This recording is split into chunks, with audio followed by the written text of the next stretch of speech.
আপনি কি জানেন শয়তান কেন আজীবন জাহান্নামে থাকবে? তো চলুন তা জানার আগে আল্লাহকে ভালোবেসে ভিডিওতে লাইক দিয়ে চ্যানেলটি সাবস্ক্রাইব করি। তো যখন কিয়ামতের পর আল্লাহ সুবহানাহু ওয়া তাআলা নেক ব্যক্তিদের জান্নাত এবং গুনাহগারদেরকে জাহান্নামে পাঠিয়ে দিবেন, তখন শয়তানকেও জাহান্নামে পাঠিয়ে দেওয়া হবে। শয়তান 1,00,000 বছর জাহান্নামে পড়ে থাকবে।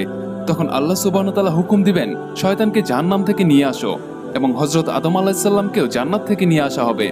তারপর আল্লাহ রাব্বুল আলামিন শয়তানকে বলবে, হে শয়তান, তুই আমার নাফরমানি করেছিলি যখন আমি তোকে হযরত আদম আলাইহিস সালামকে সিজদা করতে বলেছিলাম। আজ হযরত আদম আলাইহিস সালাম তোর সামনে দাঁড়ানো, আজ যদি তুই তাকে সিজদা করিস তাহলে আমি তোকে ক্ষমা করে দিব।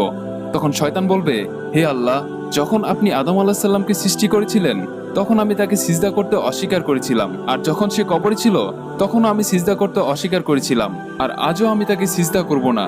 এরপর আল্লাহ সুবহানাহু ওয়া তাআলা দ্বিতীয়বারের মতো শয়তানকে জাহান্নামে নিক্ষেপ করবেন এবং শয়তান সব সময়ের জন্য জাহান্নামী হয়ে থাকবে।